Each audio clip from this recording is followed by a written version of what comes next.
Wabarakatuh. Perkenalkan, kami dari kelompok 2. Di sini kami akan mempresentasikan tentang dakwah Islam di Nusantara dan asal-usul Muhammadiyah. Tugas dari Bapak Muntohar. Kelompok kami beranggotakan saya sendiri Sekar Pembayun Manik Nirwana NIM 2, dan ada teman saya Tova Andriani NIM 46, dan terakhir ada Widi Triastuti NIM 50. Akan mulai presentasinya. Yang pertama, materi yang akan dipaparkan di sini ada 5. Yang pertama itu teori masuknya Islam di Nusantara, kedua corak Islam di Nusantara, ketiga perkembangan Islam di Nusantara, keempat asal-usul Muhammadiyah, kelima pemikiran Kiai Ahmad Dahlan. Yang pertama itu teori masuknya Islam. Jadi pembahasan tentang teori kedatangan Islam di Nusantara memiliki beberapa pendapat di kalangan beberapa ahli. Pendapat tersebut berkisar pada 3 masalah pokok, yakni asal-muasal Islam berkembang di wilayah Nusantara, pembawa dan pendakwah Islam, dan kapan sebenarnya Islam mulai muncul di Nusantara. Ada sejumlah teori yang membicarakan mengenai asal-muasal Islam yang berkembang di Nusantara, yaitu teori Gujarot, teori Persia, dan teori Arabia. Selanjutnya, teori Gujarot. Teori ini dikemukakan oleh sejumlah sarjana Belanda, antara lain Piet Snepel, Southoornje, dan Mokwit. Teori ini mengatakan bahwa Islam yang berkembang di Nusantara bukan berasal dari Persia atau Arabia, melainkan dari orang-orang Arab yang berimigrasi dan menetap di wilayah India dan kemudian membawa ke Nusantara. Teori Gujarot ini mendasarkan pendapatnya melalui teori mazhab dan teori Nisan. Menurut teori ini ditemukan adanya persamaan mazhab yang dianut oleh umat Islam di Nusantara dengan umat Islam di Gujarot. Mazhab yang dianut oleh kedua komunitas muslim ini adalah mazhab Syafi'i.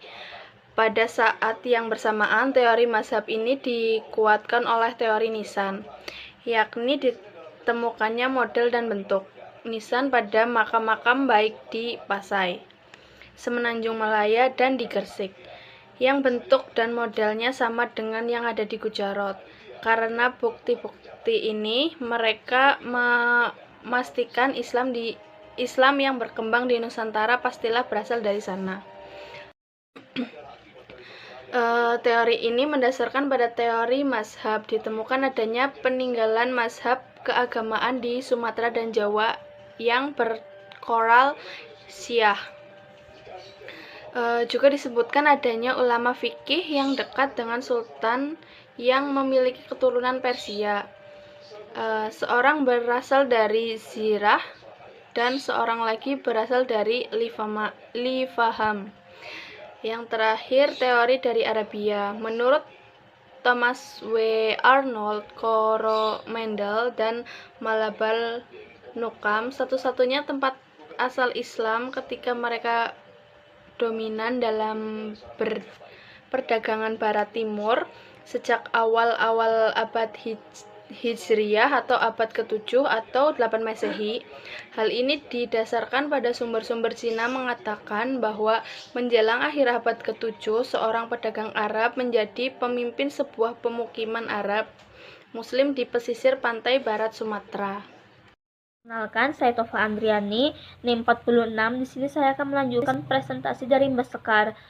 Selanjutnya yaitu ada corak Islam di Nusantara. Corak Islam di Nusantara dibagi menjadi 3, yaitu yang pertama ada masa kesultanan, yang kedua ada masa penjajahan, dan gerakan dan organisasi Islam. Yang pertama, pada masa kesultanan, guna memandu penyebaran agama Islam di Pulau Jawa, maka dilakukan upaya agar Islam dan tradisi Jawa didamaikan satu dengan yang lainnya, serta dibangun masjid sebagai pusat pendidikan Islam. Dengan kelonggaran-kelonggaran tersebut, tergeraklah petinggi dan penguasa kerajaan untuk memeluk agama Islam. Bila penguasa memeluk agama Islam serta memasukkan syariat Islam ke daerah kerajaannya, rakyat pun akan masuk agama tersebut dan akan melaksanakan ajarannya. Begitu pula dengan kerajaan-kerajaan yang berada di bawah kekuasaannya. Ini seperti ketika dipimpin oleh Sultan Agung. Ketika Sultan Agung masuk Islam, kerajaan-kerajaan yang ada di bawah kekuasaan Mataram ikut pula masuk ke dalam Islam seperti kerajaan Cirebon, Priangan, dan lain sebagainya. Lalu Sultan Agung menyesuaikan seluruh tata laksana kerajaan dengan istilah-istilah keislaman, meskipun kadang-kadang tidak sesuai dengan arti sebenarnya. Selanjutnya yang kedua ada masa penjajahan. Pemerintah kolonial memberikan kemerdekaan kepada umat Islam untuk melaksanakan ajaran agamanya sepanjang tidak mengganggu kekuasaan pemerintah Belanda.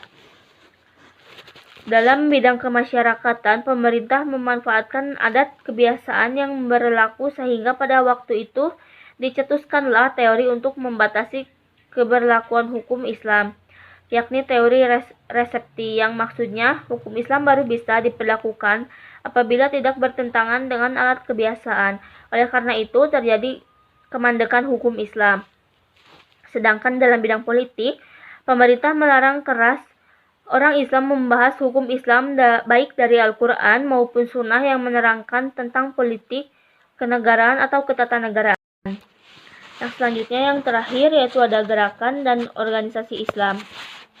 Akibat dari resep politik Islamnya, Snow-Orange itu menjelang permulaan abad umat Islam Indonesia yang jurnalnya semakin bertambah menghadapi 3 tayangan dari pemerintah Hindia Belanda, yaitu politik David Tempera, politik penindasan dengan kekerasan, dan politik menjinakkan melalui asosiasi. Namun ajaran Islam pada hakikatnya dinamis untuk dapat dijinakkan begitu saja. Dengan pengalaman tersebut, orang Islam bangkit dengan menggunakan taktik baru, bukan dengan perlawanan fisik tetapi dengan membangun organisasi. Sebelumnya, perkenalkan, nama saya Widi Triastuti, NIM 1811060050. Saya akan melanjutkan pada presentasi perkembangan Islam di Nusantara. Agama Islam masuk dan berkembang di Nusantara secara damai. Ada beberapa sumber sejarah mengenai masuknya Islam ke Nusantara, antara lain pada abad ke-7 yang diberitakan dinasti Tang bahwa di Sriwijaya sudah ada perkampungan Muslim yang mengadakan hubungan perdagangan dengan Cina. Kemudian pada abad ke-11 adanya makam Fatimah binti Maimun yang berangka tahun 1028 di lereng Gresik, Jawa Timur. Selanjutnya pada abad ke-13, tepatnya pada tahun 1292, Marco Polo mengunjungi kerajaan Samudra Pasai. Selanjutnya, asal-usul Muhammadiyah. Arti Muhammadiyah dalam arti bahasa etiologis, Muhammadiyah berasal dari bahasa Arab Muhammad, yaitu nama Nabi dan Rasul Allah yang terakhir. Kemudian mendapatkan ya Nasbiyah yang berarti menjeniskan. Jadi Muhammadiyah berarti umat Muhammad SAW atau pengikut Muhammad SAW, yaitu semua orang Islam yang mengakui atau meyakini bahwa Nabi Muhammad SAW adalah hamba dan pesuruh Allah Subhanahu wa Ta'ala yang terakhir.